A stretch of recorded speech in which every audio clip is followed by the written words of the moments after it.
Alright, so to kind of get this ceremony kicked off, I'm introducing a good friend of mine. His name is Sayles.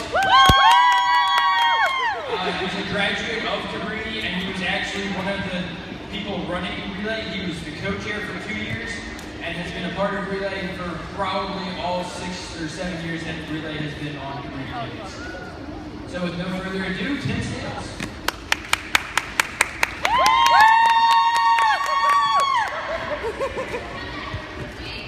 So first off, I just want to thank Sean for inviting me down here. I got a text message about a month ago saying, so you're coming down to do that speech, right?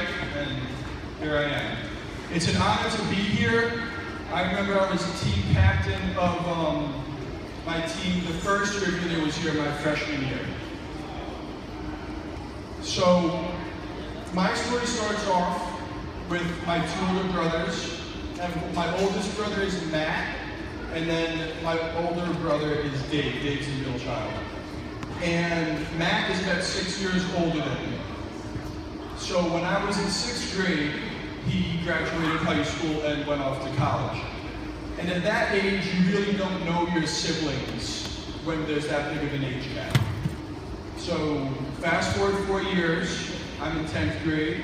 He goes to Thailand to teach math for a year and a half. He comes back, goes again. This is now the beginning of my freshman year in college. And then that winter, I get a phone call from my mom saying that my brother, Matt, has been having a lump behind his ear right here for a couple of months, and he got it checked out by a doctor in Bangkok, Thailand. And after the biopsy, it turned out to be parotid gland cancer, which is your parotid gland is where your salivatory gland cancer. Sorry. And he flew back to Jersey, back here, and he had an operation to get it taken care of. And the main tumor was removed, but they didn't get all of it. So for the rest of my freshman year, I had no idea what was going on. I had my brother recently diagnosed with cancer who really I didn't know at all. He was 6 years older than me, hadn't really seen him for about 6 years. I distinctly remember maybe 2 or 3 conversations between 6th grade and when he was diagnosed with cancer. And so I'm going back home at least 2 weekends every month just to be with him. I'm not exactly sure why I'm going. I just know I can't be here at school while he's at home. And this whole time I get a lot of support from my basketball team and my coach.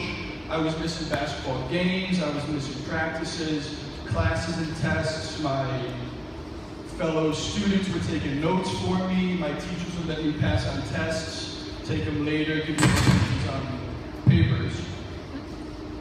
And then that was pretty much the rest of my freshman year. And then sophomore year comes along, and he's doing a little better, but because the surgery didn't go all that well, we started doing some chemo. I actually shaved my head, and if you go far back enough on my Facebook page, you'll find a pretty bad picture of me pretty bald. And sophomore year, and this whole time I'm talking with Matt about how I feel like we don't have this strong relationship because of the age difference. And we really don't know, what's the word? We don't blame it on one of us, it's really the situation, we both know that. So we're trying to get to know each other a little better. And he actually comes to Cabrini. We go to a music concert in Philadelphia, and he stayed in my room, 3C1 at East Res.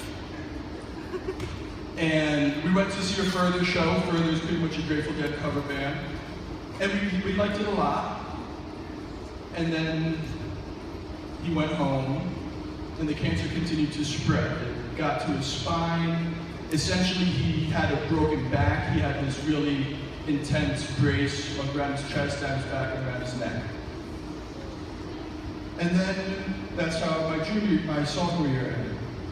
My junior year, I think we're doing a lot better.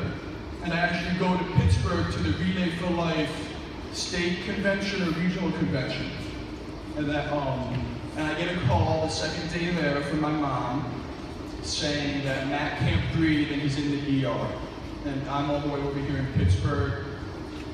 So I tell the group that I'm with, and we floor it down 76 to Philly.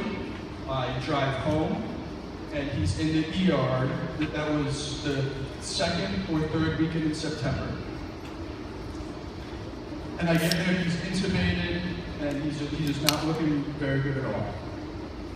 So every weekend for the next 6 or 8 weeks, I drive home.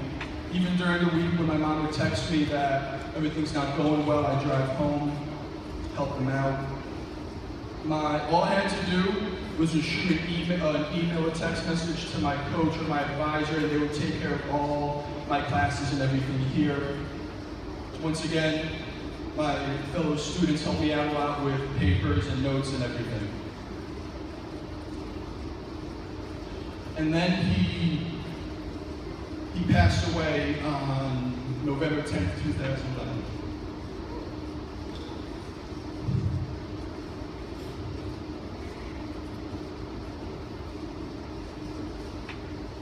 I got there about a half an hour before it happened, and I was up there for the next week and a half.